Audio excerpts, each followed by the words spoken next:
Bienvenue sur notre chaîne dédiée aux histoires extraordinaires qui révèlent la capacité humaine à transformer l'adversité en triomphe. Aujourd'hui, nous vous racontons l'incroyable épopée de Marcel Dubois, un ingénieur français au chômage qui, en 1932, décida de construire sa propre habitation sous l'arche métallique abandonnée d'un ancien pont ferroviaire près de Lyon.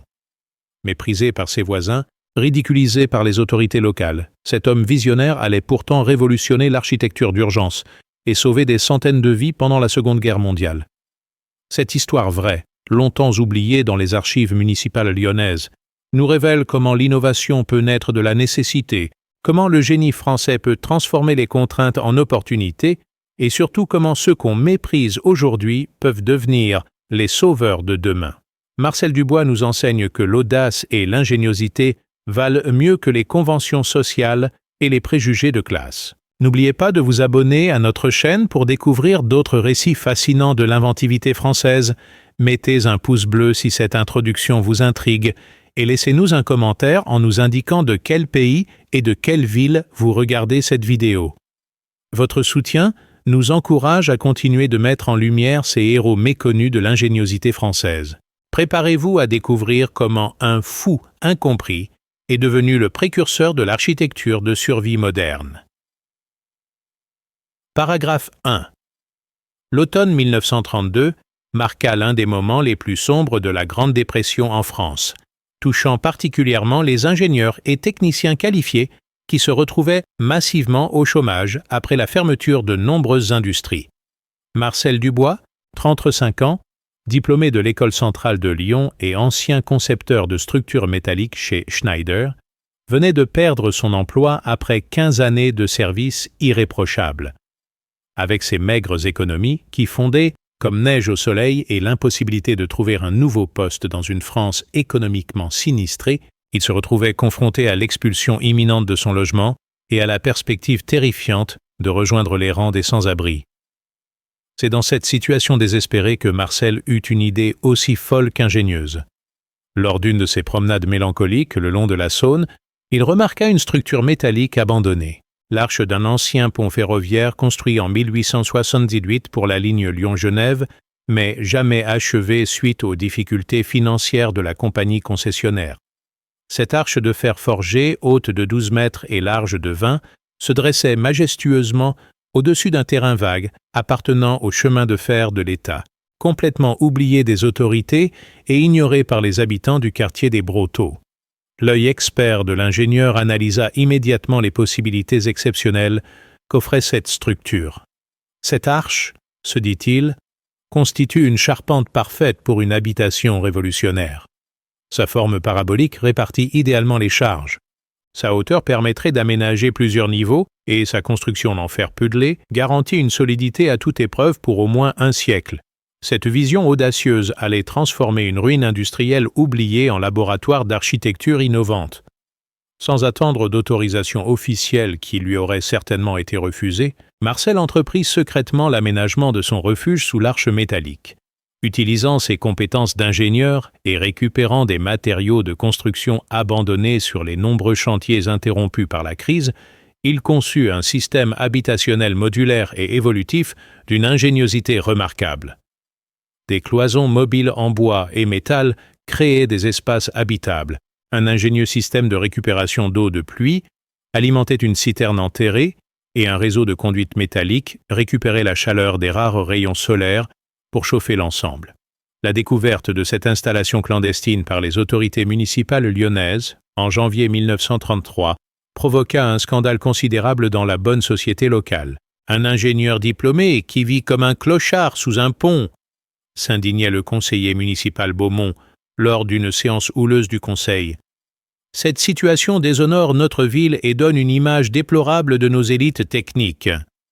Cette réaction révélait le mépris de classe qui caractérisait l'époque, mais aussi l'incompréhension totale face à une innovation architecturale révolutionnaire. Les voisins du quartier résidentiel adjacent manifestèrent leur hostilité avec une virulence qui surprit Marcel par son intensité. Pétitions, plaintes, manifestations devant la mairie se succédaient pour réclamer l'expulsion de ce fou qui dégrade le paysage urbain avec sa cabane de fortune. Madame Girard, châtelaine du quartier, déclarait aux journalistes « Cette construction hideuse fait chuter la valeur de nos propriétés. Comment peut-on tolérer qu'un homme supposément éduqué s'abaisse à vivre dans des conditions aussi primitives ?»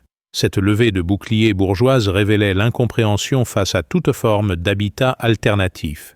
La presse locale se déchaîna contre ce qu'elle appelait « l'ermite de l'Arche », multipliant les articles moqueurs et les caricatures cruelles.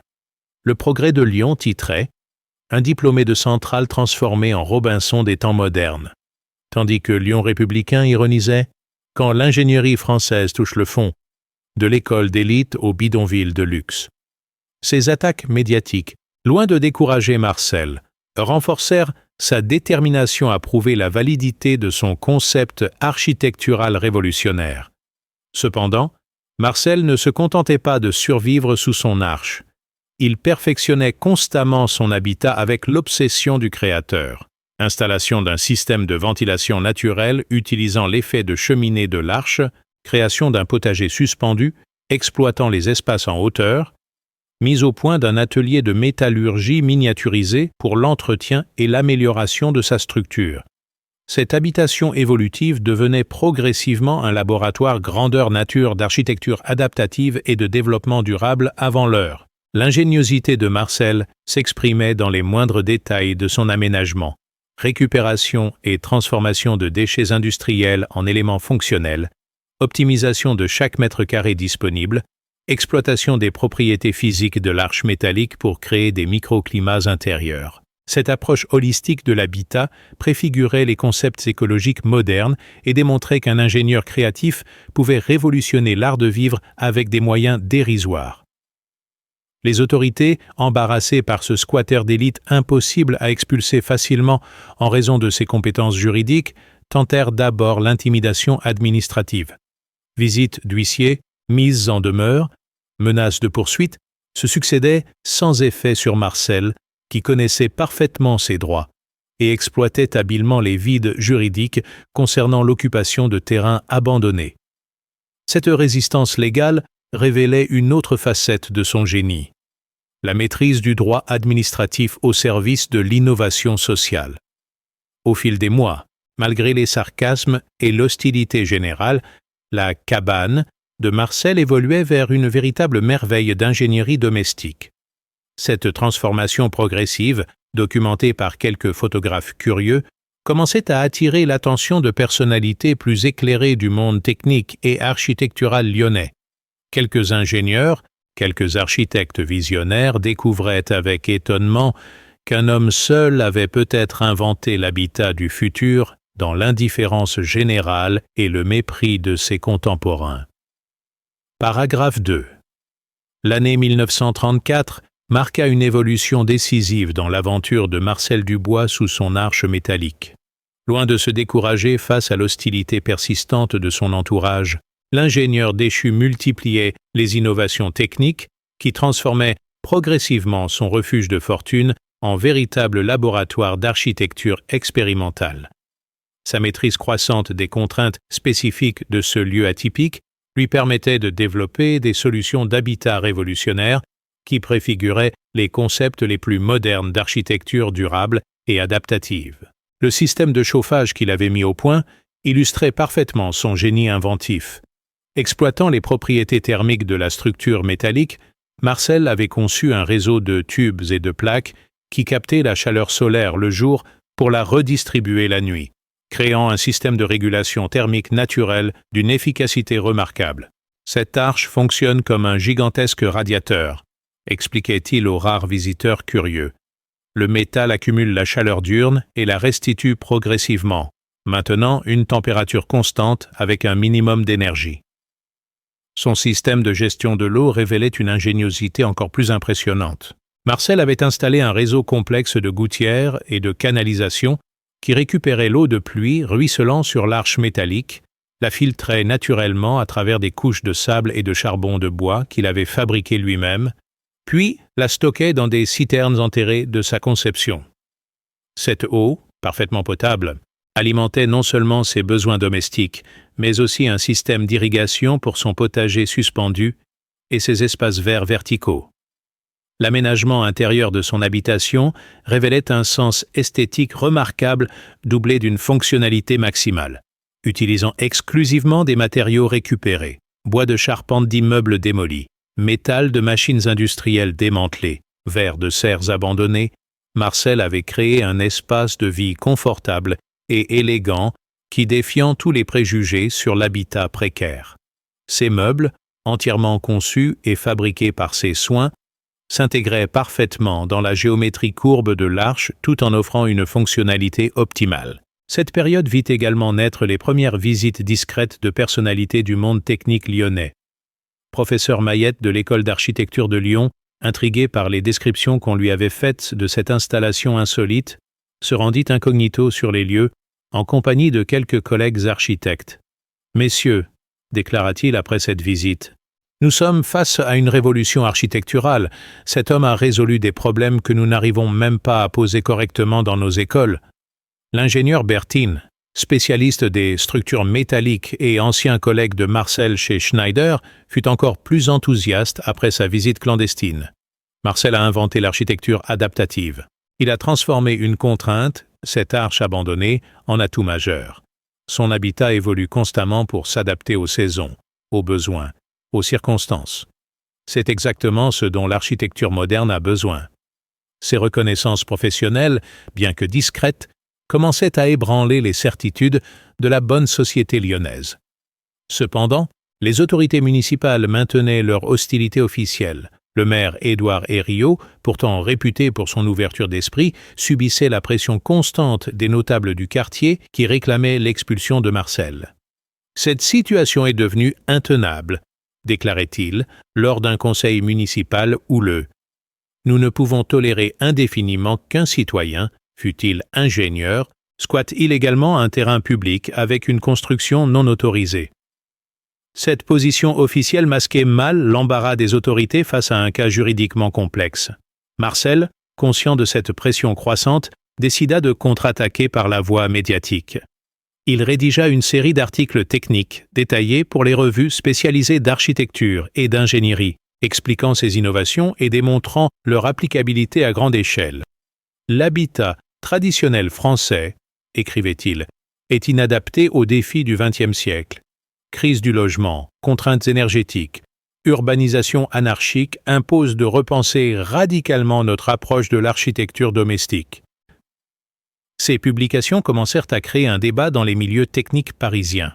L'École des ponts et chaussées organisa même un séminaire sur les nouvelles approches de l'habitat d'urgence, où les innovations de Marcel furent longuement discutées.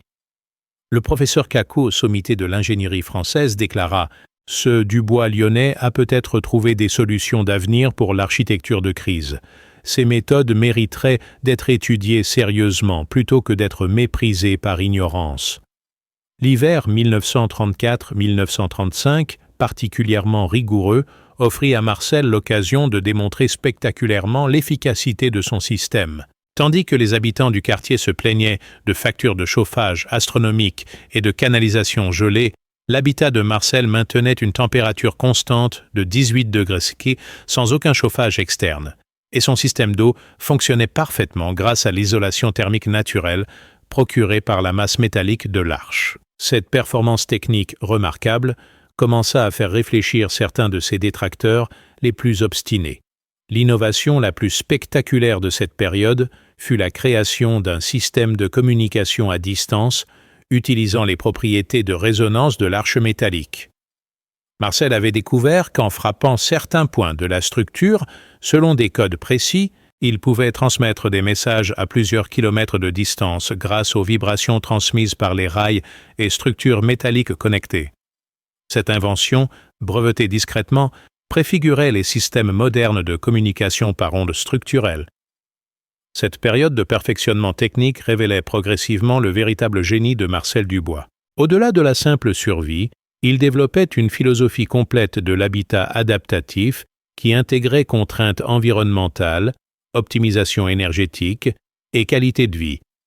Son arche devenait un manifeste vivant pour une architecture révolutionnaire qui réconciliait innovation technique, respect de l'environnement et créativité esthétique. Les moqueries d'hier commençaient à céder la place à une curiosité respectueuse qui annonçait les retournements spectaculaires à venir.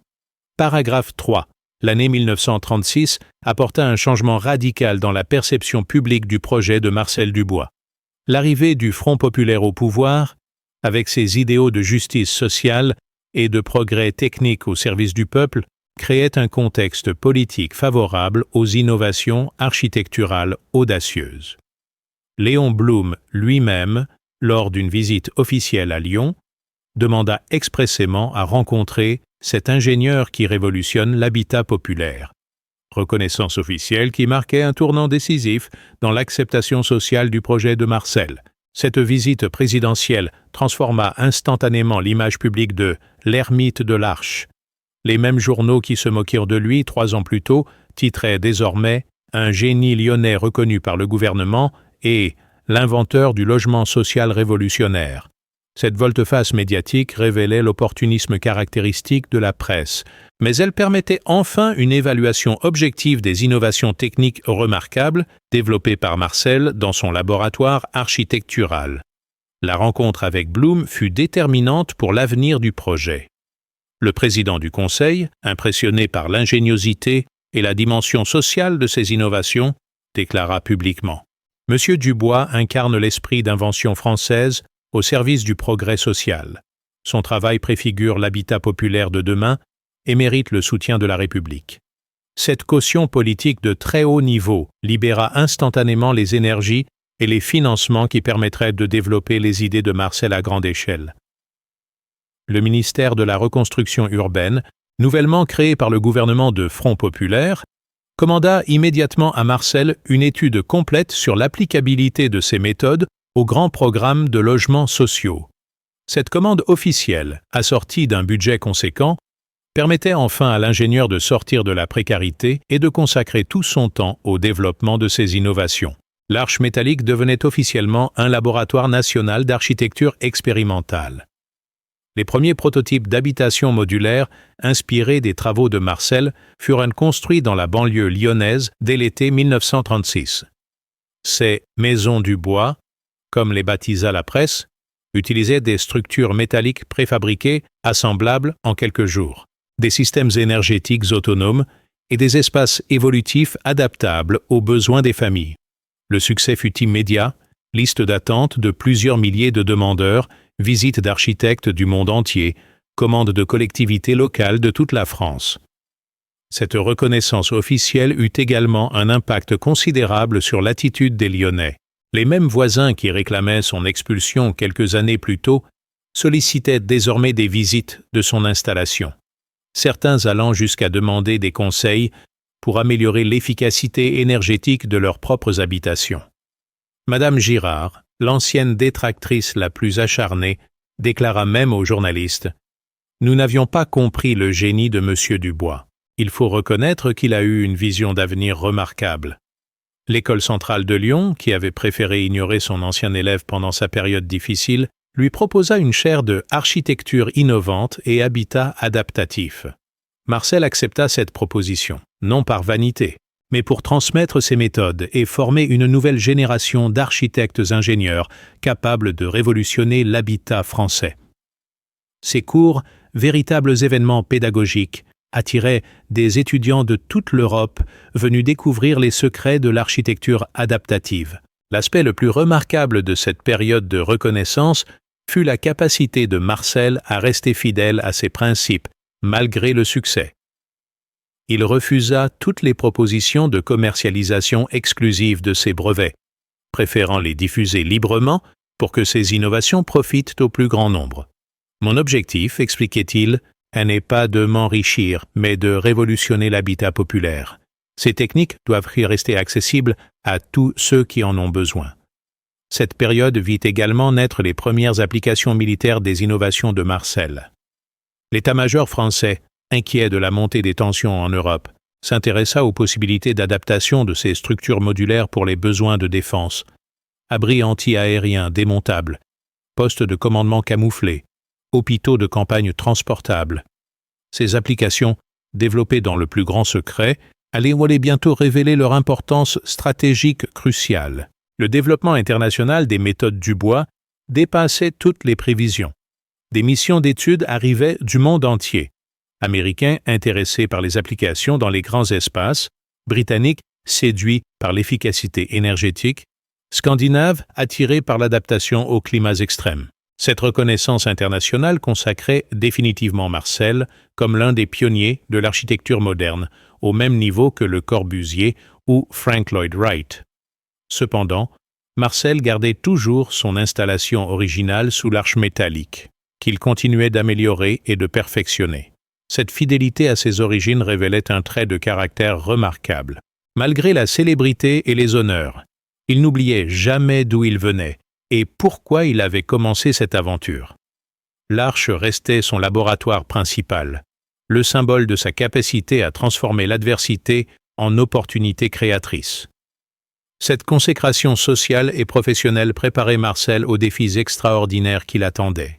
Car si le monde découvrait enfin son génie en temps de paix, c'est en temps de guerre que ces innovations allaient révéler leur véritable dimension révolutionnaire et leur capacité à sauver des milliers de vies humaines. L'homme qu'on avait méprisé pendant des années s'apprêtait à devenir l'un des sauveurs de la France en guerre. Paragraphe 4. L'invasion allemande de mai 1940 transforma brutalement Marcel Dubois de visionnaire architectural en héros national de la résistance civile. Quand les Stuka de la Luftwaffe commencèrent à bombarder Lyon et que les colonnes de réfugiés affluèrent vers la ville, les innovations que Marcel avait développées sous son arche métallique révélèrent soudain leur dimension prophétique. Car sans le savoir, en perfectionnant son habitat adaptatif, il avait inventé les technologies de survie qui allaient sauver des milliers de vies pendant les années les plus sombres de l'histoire française. Les premiers raids aériens de juin 1940 sur les installations industrielles lyonnaises créèrent une panique générale dans la population civile. Les abris traditionnels, caves d'immeubles et tunnels de métro, se révélaient insuffisants et dangereux face aux bombes incendiaires allemandes. C'est alors que les autorités municipales, dans un retournement saisissant, vinrent supplier Marcel de mettre ses compétences au service de la protection civile. Monsieur Dubois, lui déclara solennellement le maire Herriot, la ville de Lyon a besoin de votre génie pour protéger sa population. Marcel répondit immédiatement à cet appel avec l'énergie et l'efficacité qui le caractérisaient. En moins de 48 heures, il avait conçu un plan d'urgence pour transformer les structures métalliques industrielles abandonnées de la région lyonnaise en réseau d'abris anti-aériens modulaires et évolutifs. Ponts désaffectés, hangars métalliques, charpentes d'usines fermées, tous ces éléments architecturaux négligés devenaient soudain des refuges vitaux grâce à l'expertise unique de Marcel en architecture adaptative. Le système qu'il développa en urgence s'inspirait directement de son expérience sous l'arche originelle, utilisation optimale de l'espace disponible, ventilation naturelle, exploitant les propriétés physiques des structures métalliques, système de récupération d'eau et d'assainissement autonome, espace modulable selon les besoins et les effectifs. Ces abris du bois, comme les baptisa rapidement la population reconnaissante, offraient une protection et un confort incomparables par rapport aux refuges traditionnels. L'efficacité de ces installations fut spectaculairement démontrée lors du grand raid allemand du 26 mai 1944 sur les usines Berliet. Tandis que les abris conventionnels du quartier de Vénissieux s'effondraient sous les bombes, tuant des centaines de civils, les refuges conçus par Marcel résistèrent parfaitement, sauvant la vie des 3000 personnes qui s'y trouvaient abritées. Cette performance technique remarquable confirma définitivement la supériorité de ces méthodes et déclencha une demande massive de construction de nouveaux abris selon ses plans. Mais Marcel ne se contenta pas de protéger les Lyonnais. Il étendit rapidement son action à toute la France occupée. Travaillant en liaison avec les réseaux de résistance, il diffusa clandestinement ses plans et ses méthodes aux populations des villes bombardées. Marseille, Nantes, Le Havre, toutes les cités martyrs bénéficièrent de l'expertise de Marcel transmise par des circuits secrets qui défiaient la surveillance allemande. Cette résistance technique et humanitaire révélait une nouvelle dimension de son génie créateur. L'aspect le plus remarquable de cette période fut la capacité de Marcel à adapter instantanément ses innovations aux besoins spécifiques de chaque situation. abri flottant pour les populations des quais de Seine menacées par les bombardements des ponts parisiens, refuge souterrain utilisant les anciennes carrières pour les habitants de la région parisienne, structure camouflée exploitant le relief naturel pour les maquis des montagnes.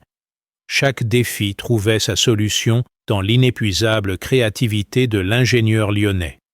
Les autorités allemandes, intriguées par l'efficacité mystérieuse de la protection civile française, lancèrent une enquête approfondie pour identifier la source de ces innovations. Leurs services de renseignement découvrirent rapidement l'existence de Marcel, mais sous-estimèrent gravement l'importance de ses réalisations.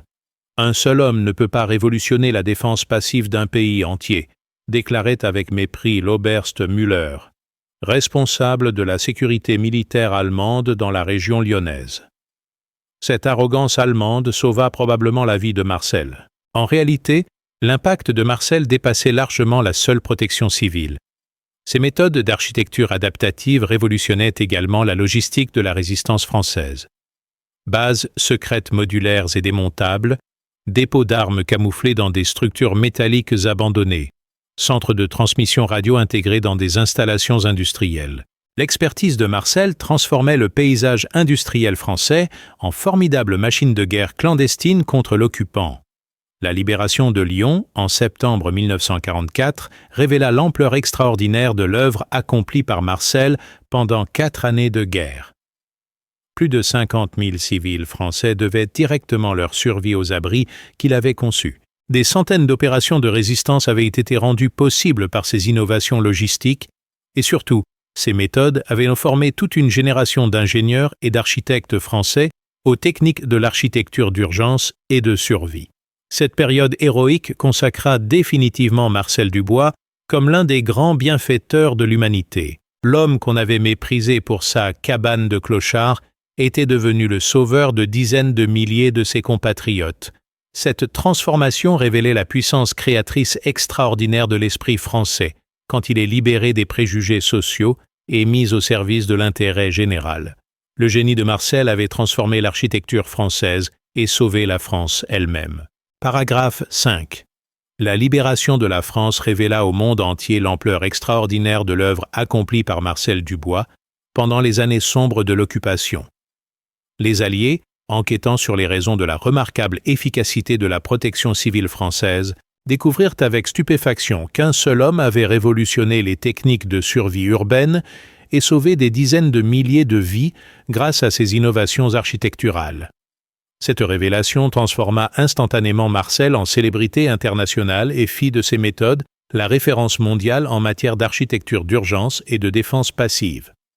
Le général de Gaulle, informé des exploits de Marcel par les services de renseignement, tint à le rencontrer personnellement lors de sa visite triomphale à Lyon en octobre 1944. « Monsieur Dubois », déclara solennellement le général devant les caméras du monde entier, « vous incarnez le génie français au service de l'humanité. Votre œuvre honore la France et mérite la reconnaissance de toutes les nations éprises de liberté. » Cette consécration officielle par le libérateur de la France marquait l'apogée de la reconnaissance publique de Marcel. L'impact international de cette reconnaissance fut immédiat et considérable.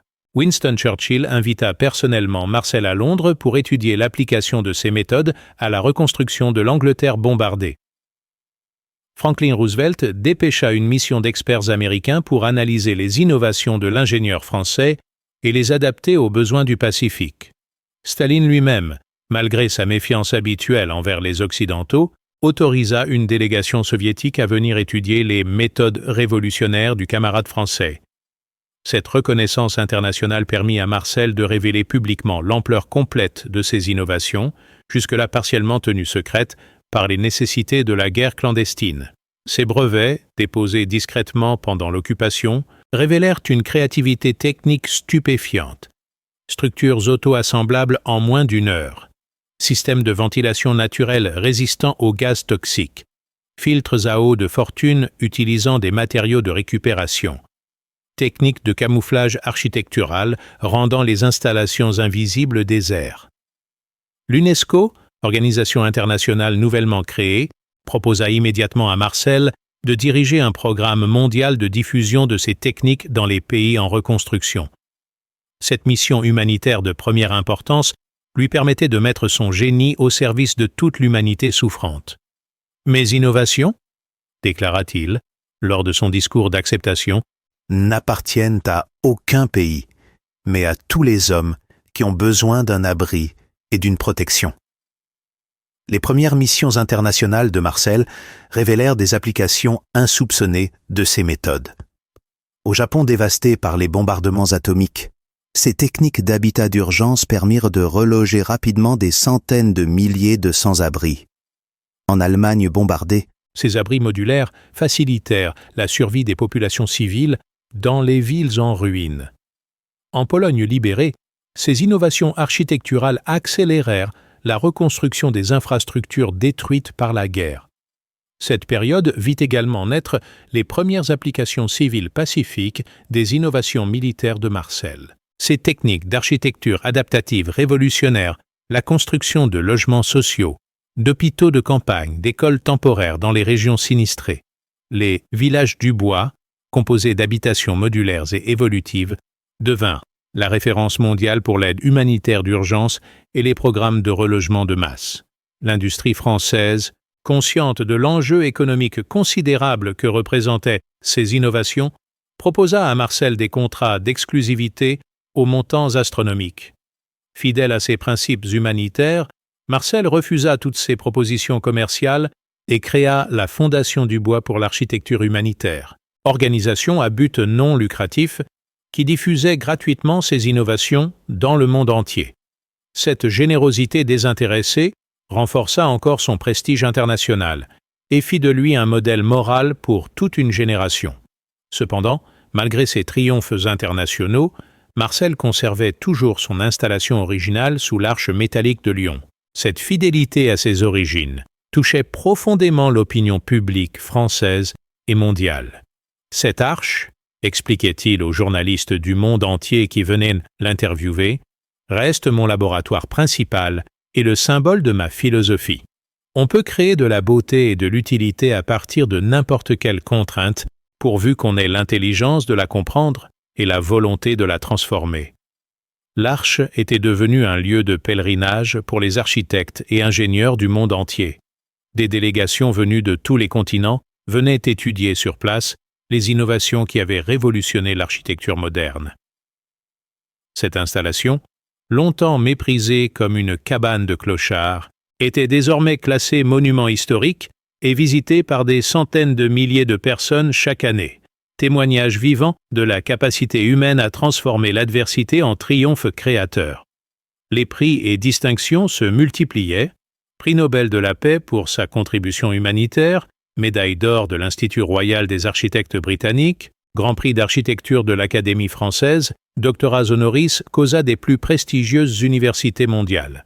Cette accumulation d'honneurs consacrait définitivement Marcel Dubois comme l'un des grands bienfaiteurs de l'humanité contemporaine, l'homme qui avait transformé le mépris en admiration et l'innovation en salvation. Cette reconnaissance universelle illustrait parfaitement la capacité du génie français à transcender les préjugés sociaux et les frontières nationales pour apporter sa contribution au progrès de toute l'humanité. Marcel Dubois incarnait les valeurs les plus nobles de la France: créativité, solidarité, universalisme, dévouement au bien commun. Son exemple inspirait déjà les générations futures et garantissait la pérennité de son œuvre révolutionnaire. Paragraphe 6. L'après-guerre transforma Marcel Dubois en véritable ambassadeur mondial de l'innovation française et de l'architecture humanitaire. Ses voyages constants à travers le monde pour superviser l'application de ces méthodes révélaient des adaptations surprenantes de ces techniques originelles, aux contextes les plus variés. En Inde, ces structures modulaires aidaient à loger les réfugiés de la partition, au Moyen-Orient elles abritèrent les populations déplacées par les conflits naissants, en Afrique elles facilitèrent la modernisation de l'habitat traditionnel. Cette universalité de ces innovations confirmait leur dimension révolutionnaire.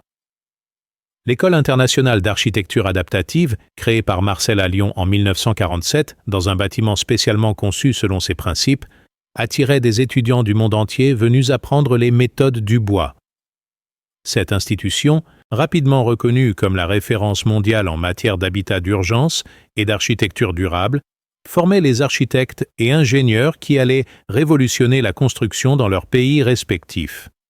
L'enseignement de Marcel, alliant théorie avancée et pratiques innovantes, créait une nouvelle génération de créateurs architecturaux. Cependant, le succès international de Marcel ne lui faisait pas oublier ses origines modestes et les épreuves qu'il avait traversées. Chaque fois qu'il revenait à Lyon entre deux missions, il se rendait fidèlement sous son arche métallique originelle, qu'il continuait d'habiter et d'améliorer malgré les invitations prestigieuses qui lui étaient adressées du monde entier. Cette simplicité volontaire et cette fidélité à ses racines touchaient profondément tous ceux qui le rencontraient. L'installation sous l'arche était devenue un véritable musée vivant de l'évolution architecturale. Marcel y avait reconstitué toutes les étapes de ses innovations, depuis les premiers aménagements de fortune de 1932 jusqu'au dernier perfectionnement technique. Les visiteurs pouvaient ainsi comprendre concrètement le processus créatif qui avait mené de la simple survie individuelle à la révolution architecturale mondiale. Cette pédagogie par l'exemple révélait les qualités humaines exceptionnelles de Marcel. Les anciens détracteurs de Marcel, témoins de cette transformation extraordinaire, exprimaient maintenant une admiration sans réserve pour l'homme qu'ils avaient autrefois méprisé. Madame Girard, devenue présidente de l'association Amis de Marcel Dubois, organisait des visites guidées de l'Arche et collectait des fonds pour la fondation humanitaire. « J'ai honte, déclarait-elle publiquement, d'avoir méconnu le génie de M. Dubois. Son exemple nous enseigne l'humilité et nous montre que les apparences peuvent être trompeuses. » Cette période vit également naître les premières biographies de Marcel, rédigées par des écrivains et des journalistes fascinés par son parcours exceptionnel. De l'Arche au Nobel, l'extraordinaire aventure de Marcel Dubois devint un best-seller mondial, traduit en 30 langues et inspirant des films, des documentaires, des pièces de théâtre. Cette popularisation de son histoire contribuait à diffuser ses méthodes et sa philosophie auprès du grand public international. L'industrie du bâtiment mondial s'inspirait désormais largement des innovations de Marcel. Structures préfabriquées, habitats modulaires, bâtiments évolutifs, architecture bioclimatique. Tous ces concepts, nés sous l'Arche lyonnaise, révolutionnaient la construction moderne. Les plus grands architectes mondiaux, Frank Lloyd Wright, Oscar Niemeyer, Le Corbusier, reconnaissaient publiquement leur dette envers les innovations de Marcel et s'en inspiraient dans leur propre création. Les applications militaires des méthodes Dubois continuaient également de se développer. L'OTAN adopta ces techniques pour ses bases avancées. L'armée américaine les utilisa en Corée. Les forces de l'ONU s'en servirent pour leur mission de maintien de la paix. Cette dimension stratégique des innovations de Marcel renforçait l'influence française dans les organisations internationales et démontrait la supériorité technique de l'ingénierie française. Cependant, Marcel restait avant tout préoccupé par les applications civiles et humanitaires de ses découvertes. La création de villages d'urgence Dubois dans toutes les zones de conflit ou de catastrophes naturelles devenait systématique.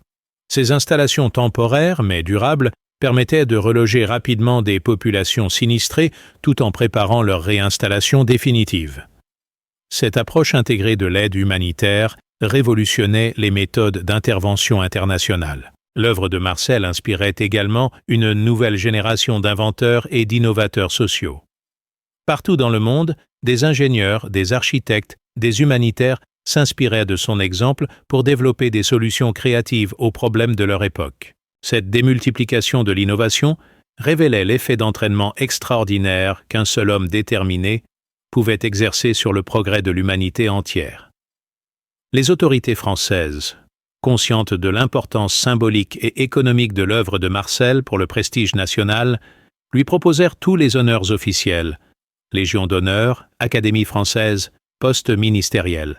Fidèle à sa simplicité naturelle, Marcel déclina tous ces honneurs, préférant consacrer son énergie à son œuvre créatrice. « Ma récompense, expliquait-il, c'est de voir mes innovations sauver des vies et améliorer le sort de l'humanité. Les honneurs officiels ne m'intéressent pas. Cette période de consécration internationale révélait finalement la dimension prophétique de l'aventure commencée sous l'Arche lyonnaise. Marcel Dubois avait non seulement survécu à l'adversité et triomphé des préjugés, mais il avait révolutionné l'architecture mondiale et ouvert la voie à une nouvelle conception de l'habitat humain.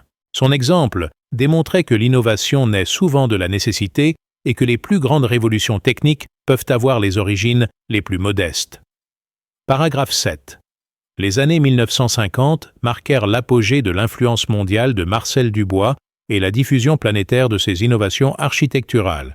Devenu conseiller officieux des Nations Unies pour tous les programmes d'habitat d'urgence, il supervisait des projets sur tous les continents, adaptant constamment ses méthodes aux contextes locaux les plus variés. Cette période révéla la dimension véritablement universelle de ses découvertes et leur capacité à transcender les différences culturelles, climatiques et économiques pour apporter des solutions concrètes aux problèmes d'habitat de l'humanité entière. Le tremblement de terre de 1950 au Japon offrit à Marcel l'occasion de démontrer spectaculairement l'efficacité de ses méthodes dans les situations de catastrophes naturelles. En moins de 72 heures, ses équipes installèrent des villages d'urgence capables d'abriter 50 000 sinistrés dans des conditions de confort et de sécurité inégalées. Cette performance technique extraordinaire, filmée par les actualités du monde entier, établit définitivement la réputation internationale des méthodes Dubois et déclencha une demande massive de formation à ces techniques. L'université Harvard créa spécialement pour Marcel la première chaire mondiale d'architecture humanitaire, poste qu'il accepta à temps partiel pour pouvoir continuer ses missions sur le terrain. Ces cours, véritables événements intellectuels suivis par des centaines d'étudiants et de professionnels du monde entier, révolutionnèrent l'enseignement architectural en intégrant pour la première fois les dimensions humanitaires, écologiques et sociales dans la formation des futurs architectes. Cette approche holistique de l'architecture préfigurait les préoccupations environnementales contemporaines. L'impact de l'enseignement de Marcel se mesurait à la prolifération d'innovations architecturales inspirées de ses méthodes. Ses anciens étudiants, dispersés dans le monde entier, adaptaient et perfectionnèrent ces techniques pour répondre aux défis spécifiques de leur région. Architecture tropicale adaptative en Afrique, habitat flottant en Asie du Sud-Est, structure résistante au séisme au Japon. Chaque contexte géographique et culturel révélait de nouvelles applications des principes fondamentaux découverts sous l'Arche lyonnaise. Cette période vit également naître les premières applications industrielles et commerciales des innovations de Marcel. Grandes entreprises de construction, fabricants de matériaux, bureaux d'études spécialisés développaient des produits et des services basés sur ces brevets librement diffusés. Cette industrialisation des méthodes Dubois permettait leur diffusion de masse tout en générant une activité économique considérable qui renforçait la position de la France dans l'industrie mondiale de la construction. Le gouvernement français, conscient de l'atout diplomatique et économique que représentait Marcel, créa officiellement le Centre national des technologies architecturales Dubois, institution publique chargée de coordonner la diffusion internationale de ces innovations. Cette reconnaissance institutionnelle tardive, mais finalement accordée, révélait que même les administrations les plus conservatrices finissaient par reconnaître l'évidence du génie quand ces preuves s'accumulaient de manière irréfutable. Marcel lui-même, malgré ses succès mondiaux, conservait intact son humanisme et sa simplicité originelle. Chaque soir où il se trouvait à Lyon, il regagnait fidèlement son installation sous l'arche métallique, qu'il considérait toujours comme son vrai domicile et son laboratoire principal. Cette fidélité touchante à ses origines modestes contrastait avec la célébrité mondiale qui était désormais la sienne et renforçait l'admiration que lui portaient ses contemporains. L'Arche était devenue un symbole international de la créativité française et de l'innovation au service de l'humanité. Des délégations officielles du monde entier venaient s'y recueillir comme en un lieu de pèlerinage, y trouvant l'inspiration pour leurs propres projets de développement. Cette sacralisation d'un lieu né de la nécessité et de la précarité illustrait parfaitement la capacité humaine à transformer l'adversité en grandeur créatrice. Les écrits de Marcel, rassemblés en plusieurs volumes traduits dans toutes les langues, constituaient désormais la référence mondiale en matière d'architecture adaptative et d'habitat humanitaire. Ces principes d'architecture évolutive et ses méthodes de construction d'urgence figuraient dans toutes les bibliothèques techniques du monde et inspiraient une nouvelle génération d'architectes et d'ingénieurs. Cette diffusion intellectuelle de ces idées garantissait leur pérennité au-delà de sa propre existence. L'influence de Marcel s'étendait même aux domaines artistiques et culturels. Peintres, sculpteurs, musiciens s'inspirèrent de son parcours exceptionnel et de sa philosophie humaniste pour créer des œuvres célébrant la créativité humaine face à l'adversité. Cette dimension culturelle de son influence révélait l'impact profond qu'un homme déterminé peut exercer sur la conscience collective de son époque. Les témoignages de reconnaissance affluaient du monde entier. Réfugiés relogés grâce à ses innovations, populations sauvées par ses abris d'urgence, étudiants formés selon ses méthodes, exprimaient leur gratitude envers l'homme qui avait transformé leur existence.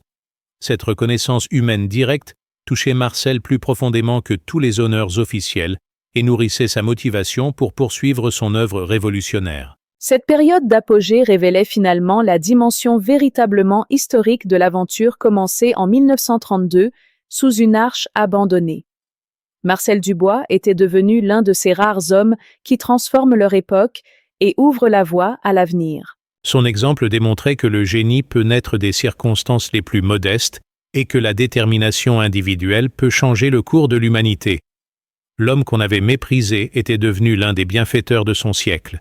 Paragraphe 8. L'entrée dans les années 1960 marqua une nouvelle dimension de l'œuvre de Marcel Dubois avec l'émergence des premiers défis écologiques globaux et la prise de conscience internationale de la nécessité de préserver l'environnement. Précurseur visionnaire, Marcel avait intégré depuis l'origine de ses innovations les principes de développement durable et d'économie des ressources qui allaient devenir les préoccupations majeures de la fin du XXe siècle. Cette préscience remarquable transformait ses méthodes architecturales en solutions d'avenir pour les défis environnementaux naissants.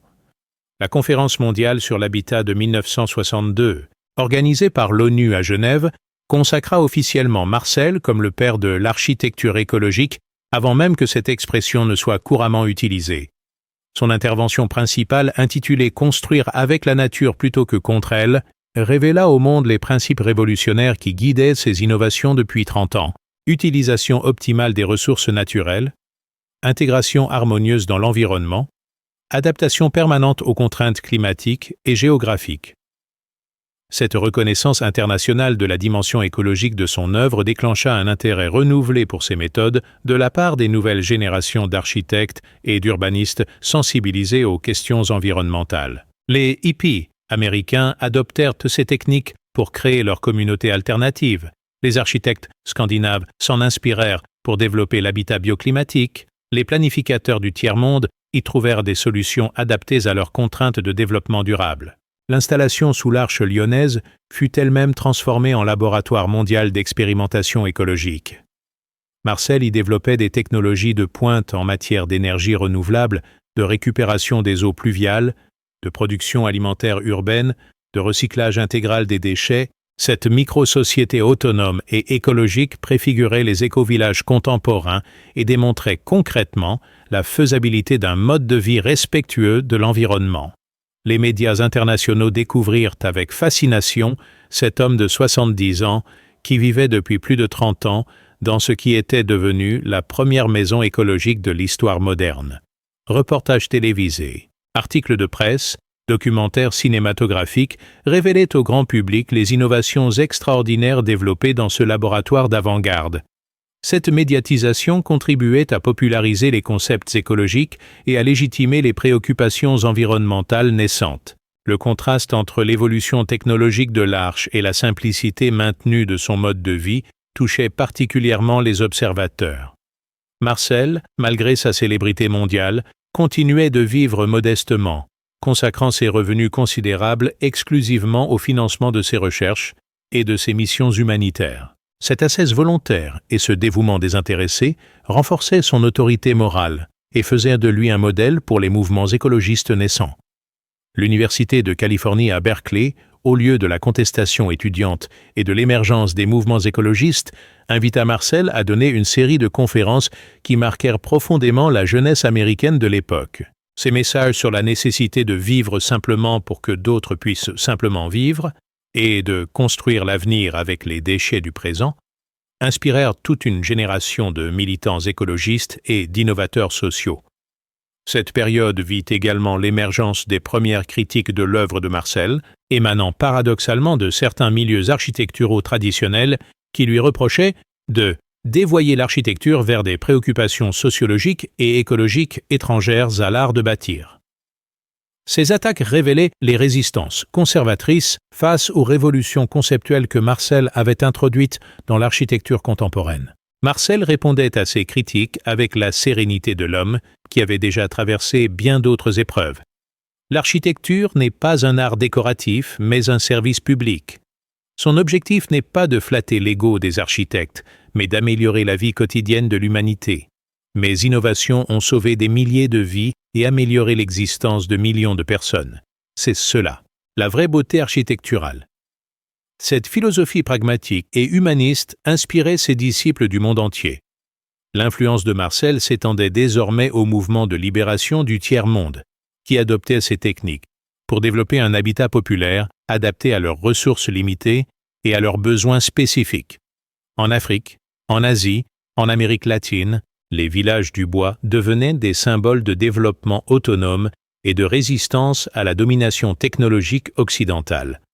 Cette appropriation révolutionnaire de ces innovations révélait leur dimension politique et émancipatrice. Les gouvernements européens, alertés par la montée des préoccupations écologiques, commençaient à intégrer les principes de Marcel dans leur politique publique d'urbanisme et de construction. La France créa le premier Code de l'habitat écologique, inspiré de ces méthodes. L'Allemagne développa ses premières normes de construction durable, les pays scandinaves systématisèrent l'approche bioclimatique dans leurs programmes de logements sociaux. Cette institutionnalisation progressive des innovations de Marcel marquait leur passage du stade expérimental au stade de l'application de masse. Les techniques nées sous l'Arche lyonnaise dans la précarité et l'improvisation devenaient les standards de l'industrie de la construction moderne. Cette évolution consacrait définitivement Marcel comme l'un des révolutionnaires de l'architecture contemporaine et garantissait la pérennité de son héritage créateur. L'homme, qui avait commencé par construire un abri de fortune pour sa propre survie, avait finalement révolutionné la manière dont l'humanité concevait son habitat. Cette transformation extraordinaire illustrait parfaitement la capacité du génie français à transformer les contraintes en opportunités créatrices et à mettre l'innovation technique au service du progrès social et environnemental. Paragraphe 9. L'année 1968, marquée par les bouleversements sociaux et culturels qui transformèrent la société française et mondiale, apporta une dimension nouvelle à l'héritage de Marcel Dubois.